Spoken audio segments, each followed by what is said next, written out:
With the alarming spread of the Omicron variant this holiday season, there are questions about the effectiveness of some treatments.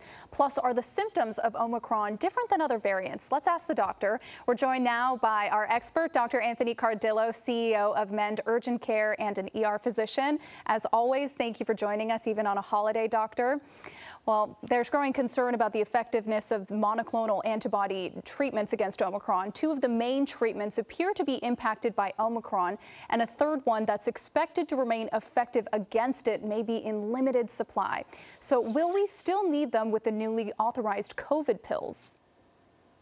Well, that's a really great question. As those pills roll out, I can imagine that we're going to stop giving these monoclonal antibodies as first-line treatment for those that we think need them. Remember, the Regeneron and the bamlanivimab was being used extensively early on in the pandemic once they became available for those that were early on in their symptoms but weren't mounting an immune response, weren't vaccinated, getting great response. However, we're finding those two agents are not really that effective with the Omicron. They're not binding to that spike receptor. Remember, it's the spike protein that the antibodies bind to.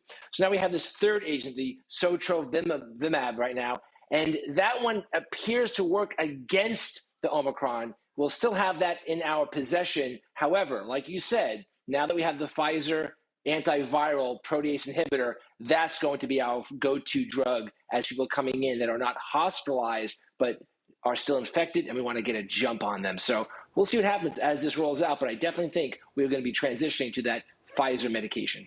Okay. Well, are the symptoms of an infection caused by the Omicron variant different than any of the other variants?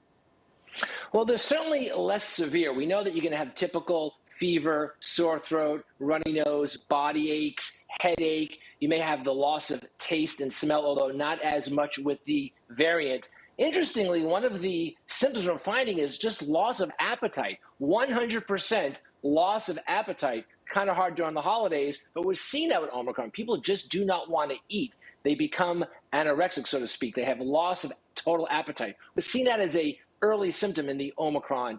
Also some GI symptoms, nausea, vomiting, and diarrhea as well that we're seeing with Omicron.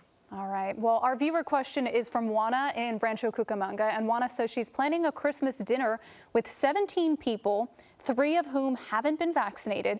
She asks, should everyone get tested, and if so, when? Although, are there tests even available at this point?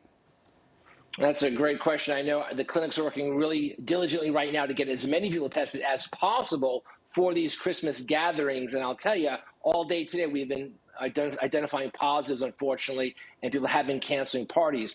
I will tell you, in this scenario, the most vulnerable are those 3 that are not vaccinated. Remember, we're not seeing a lot of people in the hospital setting who are severely ill who have been vaccinated. So your goal is really to protect those 3 people who are not vaccinated. The other 14 are fairly covered. They may get COVID, in close communication with others, but they're not going to get severely ill. So your job is to protect those 3, and that's where the testing comes in.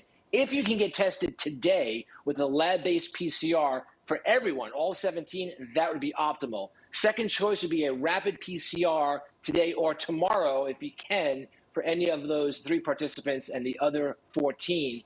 And certainly, if you can't get any of that done, all 17 should be tested with an over-the-counter antigen test before that party, just to make sure those 3 people are going to be as safe as possible if you want to implement testing as a strategy, which we highly recommend if you're able to do that. Remember, the antigen and the rapid PCRs are not covered by most insurance companies, whereas the lab-based PCR is. But whatever you can do to make sure those 3 are going to be safe, please make sure you can do that. So mask utilization, social distance, not a lot, no hugging, close contact. You can't have any of that with those 3 people because they are very, very vulnerable still. Remember, it's those that are unvaccinated that are most vulnerable right now. So do your best, do your part to get everyone there tested.